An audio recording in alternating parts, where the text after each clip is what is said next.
علیکم.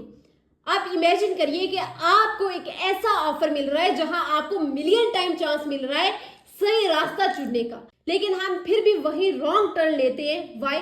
کیونکہ شیطان کا ٹریپ اتنا استھیٹک اور انسان کو وقتی سکون دیتا ہے کہ ہم بھول جاتے ہیں کیا حلال ہے اور کیا حرام ہے. So let's decode the first ever mistake in history. حضرت آدم علیہ السلام اور ابلیس کا واقعہ. دیکھیں ہمارا سب سے بڑا انیمی کون ہے؟ قرآن ہمیں بار بار وارن کر رہا ہے، شیطان تمہارا کھلا دشمن ہے، لیکن ہم اس سے کیسے ڈیل کر رہے ہیں؟ آج بات کرتے ہیں اس پہلی مسٹیک کی جہاں سے سب شروع ہوا تھا. سورۃ البقرہ 34-35 آیات میں اللہ تعالیٰ نے بتایا کہ جب اللہ نے فرشتوں کو آدم علیہ السلام کو سجدہ کرنے کا حکم دیا تو ابلیس نے انکار کر دیا کیونکہ تکبر تھا. اس نے کہا میں آگ سے بنا ہوں، یہ تو مٹی سے بنے اور میں ان کو سجدہ کروں گا.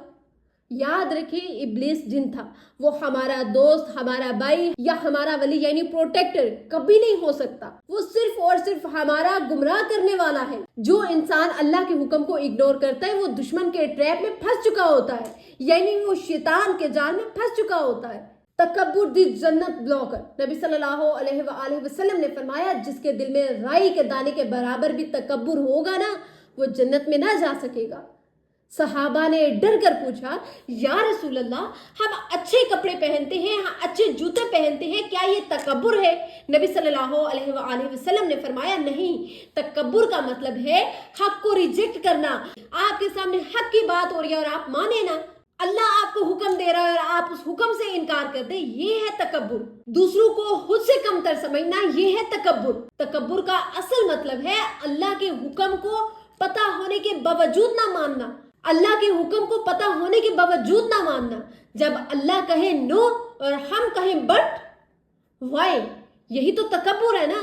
جہاں سے اللہ نے روکا ہے پھر ہم وائی کہتے ہیں. آخر کیوں؟ اللہ نے آدم علیہ السلام اور حوا علیہ السلام کو جنت میں سب کچھ دیا، بس ایک درخت کے پاس جانے سے روکا.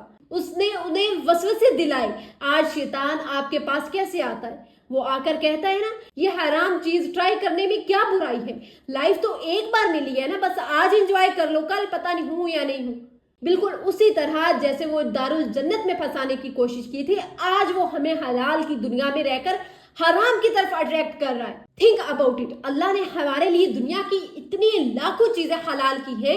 آپ ریسٹورنٹ جاتے ہیں، مینیو میں 95% چیزیں حلال ہوتی ہیں، لیکن ہمارا فوکس اس 5% حرام پر جا رہا ہے. جب ہم لوگ حرام چوز کرتے ہیں تو ہم اللہ کی دی ہوئی انلیمیٹڈ بلیسنگ کی بے قدری کر رہے ہوتے ہیں، نہ شکری کر رہے ہوتے ہیں. حرام چوائس ایک ٹریپ ہے اور اللہ نے ہمیں اس لیے روکا ہے کیونکہ وہ ہمیں نقصان سے بچانا چاہتا ہے.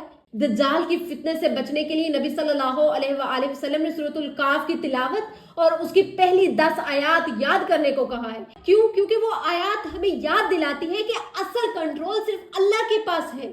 دیکھیے جب بھی آپ کے دل میں حرام کا خیال آئے اعوذ باللہ من الشیطان الرجیم یہ پڑھ لیں. شیطان کا سب سے بڑا ٹریپ یہ نہیں ہے کہ وہ ہمیں برائی میں دھکیلے، اس کا سب سے بڑا ٹریپ یہ ہے کہ وہ ہمیں اللہ کے حلال سے دور کر کے حرام کو اٹریکٹیولی پریزنٹ کرے. ہم دشمن کو اپنا لائف سٹائل اور فرینڈ تو سمجھ لیتے ہیں جبکہ وہ ہماری سکسیس کا سب سے بڑا آبسٹیکل ہے.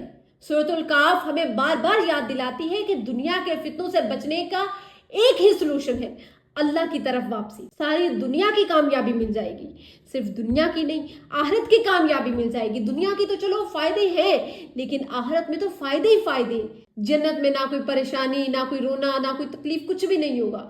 جو بھی کوئی حرام چیز آپ کو ٹیمپٹ کرے بس یہ یاد رکھیں کیا میں اس اللہ کے سامنے کھڑا ہونے کے لیے تیار بھی ہوں جس نے مجھے اتنی ساری نعمتیں دی ہیں. ایک دفعہ اپنے آپ کو جو جوڑے کہ میں یہ حرام کو چوز کر کے کل کو اللہ کو کیا منہ دکھاؤں گا جس نے مجھے اتنی ساری نعمتیں عطا کی، میں آج اسی سے بغاوت کر رہا ہوں.